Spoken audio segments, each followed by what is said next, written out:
प्रिय विद्यार्थी, आप सबका सत्य सम ऑनलाइन स्टडी क्लास में स्वागत है। लंबे लॉकडाउन की वजह से आप सबकी पढ़ाई बाधित चल रही है। इसी को ध्यान में रखते हुए स्कूल की तरफ से एक यूट्यूब चैनल बनाया गया है। यूट्यूब लिंक पर जाकर SSIC ऑनलाइन स्टडी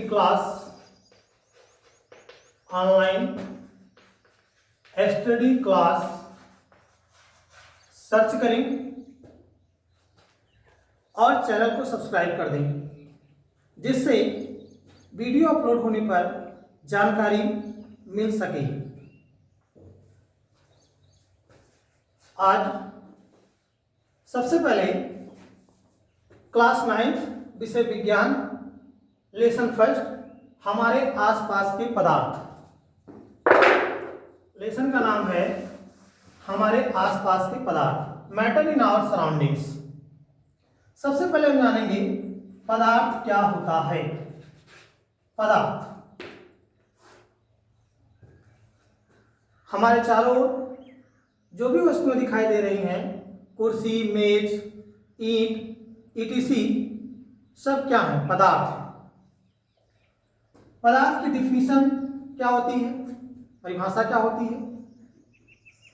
पदार्थ वह वस्तु जो स्थान घेरती है, जिसमें द्रव्यमान होता है, पदार्थ कहलाती है। पदार्थ क्या होते हैं, कैसे बने होते हैं, इनका निर्माण कैसे होता है, आइए हम ये जानते हैं। पदार्थ कणों से मिलकर बना होता है। ये कण कितने छोटे होते हैं, ये कण किस प्रकार होते हैं,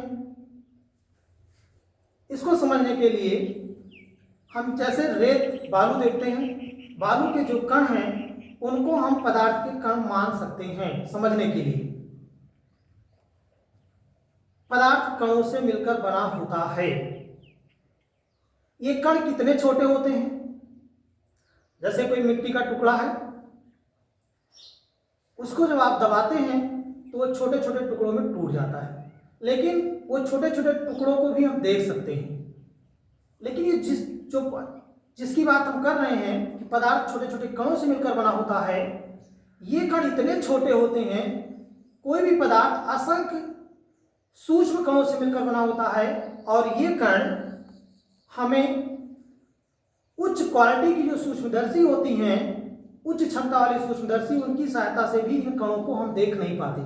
फॉर एग्जाम्पल, उदाहरण, जैसे नमक को हम जब पानी में घोलते हैं तो नमक पानी में घुल जाता है।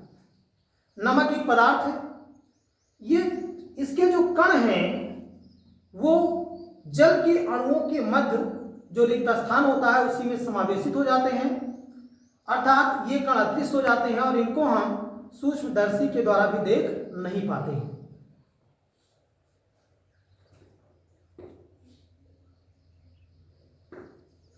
चलिए परिभाषा लिख लीजिए। वह वस्तु जो स्थान घेरती है,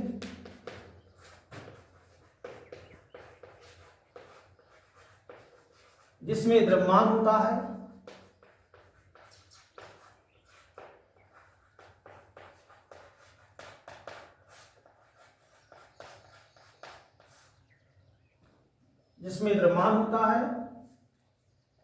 अर्थात स्थान घेरती है। स्थान घेरती है, पदार्थ कहलाती है।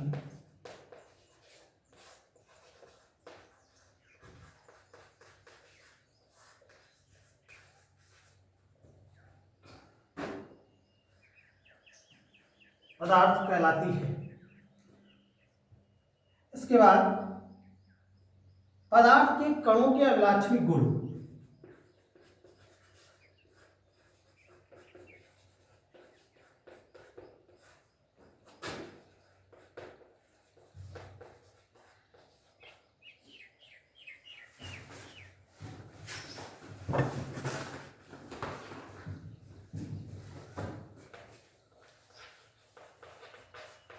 अभिलाक्षणिक गुण। नंबर 1, पदार्थ के कण निरंतर गतिशील होते हैं।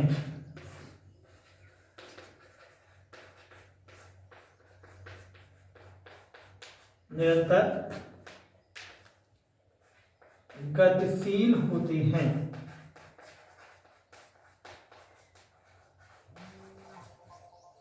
नंबर 2, पदार्थ के कणों के बीच रिक्त स्थान होता है।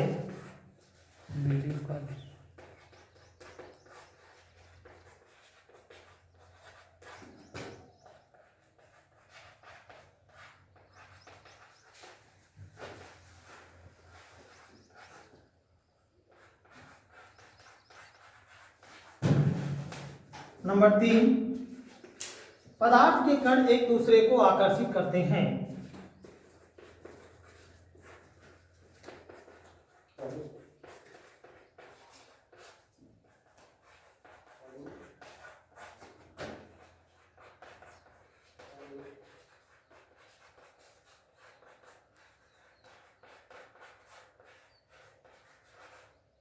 आकर्षित करते हैं। ये पदार्थ के कणों के 3 अभिलाक्षिक उदाहरण हैं। नंबर 1, पदार्थ के कण निरंतर गतिशील होते हैं। पदार्थ के कण निरंतर गतिशील होते हैं, इनको हम नग्न आंखों से देख नहीं पाते। पदार्थ के कणों के बीच रिक्त स्थान होता है। इसको समझने के लिए हम एक एग्जाम्पल देते हैं। जैसे एक चाक का टुकड़ा लेते हैं और उस पर थोड़ा सा जल गिराते हैं। हम देखते हैं कि जो जल की कण हैं वो चाक के कणों के बीच समावेशित हो जाते हैं, अर्थात चाक पानी को सोख लेता है। तो जिससे हमें ये पता चलता है, इसका मतलब चाक के कणों के बीच में कोई रिक्त स्थान था, तभी जल के अणु उसके बीच में समावेशित हो गए और जल के अणु हमें दिखाई नहीं दे रहे हैं। इससे स्पष्ट हो जाता है कि पदार्थ के कणों के बीच रिक्त स्थान होता है। पदार्थ के कण एक दूसरे को आकर्षित करते हैं। अगर कणों के बीच में आकर्षण बल ना होता तो कण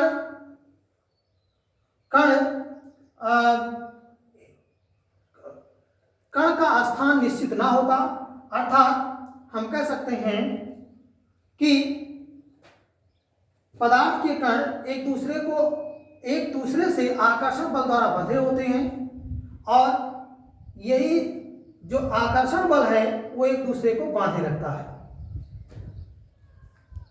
इसके बाद आती है पदार्थ की अवस्थाएं। पदार्थ की अवस्थाएं। पदार्थ की मुख्यतः 3 अवस्थाएं होती हैं।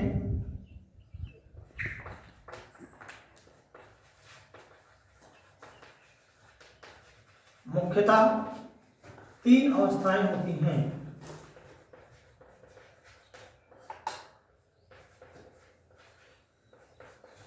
तीन अवस्थाएं होती हैं। नंबर 1, ठोस अवस्था। नंबर 2, द्रव अवस्था।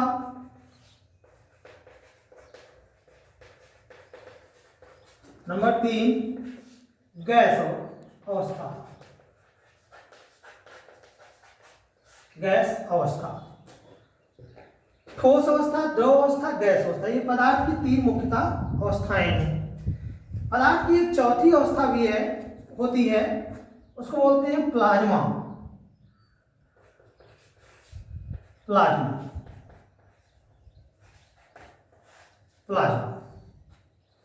आइए सबसे पहले जाते हैं पदार्थ की ठोस अवस्था। ठोस अवस्था में कोई भी पदार्थ, किसी भी पदार्थ का आयतन एवं आकार दोनों क्या होता है, निश्चित होता है। द्रव अवस्था में आयतन निश्चित होता है परंतु आकार अनिश्चित होता है। जिस भी पात्र में द्रव रखे जाते हैं वह उसी का रूप धारण कर लेता है। गैस अवस्था में ना तो आयतन निश्चित होता है और ना ही आकार निश्चित होता है, दोनों अनिश्चित होते हैं। ये जो पदार्थ की चौथी अवस्था है प्लाज्मा, ये प्लाज्मा, इसमें क्या होता है कि जो कण होते हैं वह आयनित अवस्था में होते हैं। जैसे फ्लोरेसेंट ट्यूब हो गई, नियान बल्ब हो गया, उसमें नियान, जैसे नियान बल्ब है तो उसमें नियान गैस भरी जाती है। फ्लोरेसेंट ट्यूब है तो उसमें हीलियम गैस भरी होती है।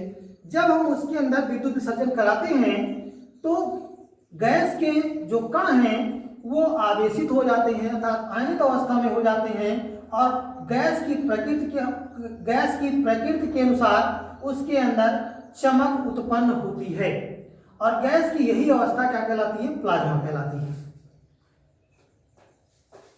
बस आज हम सिर्फ इतना ही जानेंगे पदार्थ के कणों के अभिलाक्षणिक गुण और पदार्थ की अवस्थाएं। कल हम जानेंगे कि ठोस अवस्था का आयतन एवं आकार निश्चित क्यों होता है, द्रव अवस्था का आयतन तो निश्चित होता है लेकिन आकार अनिश्चित होता है, और गैस अवस्था का आयतन एवं आकार दोनों निश्चित होता है।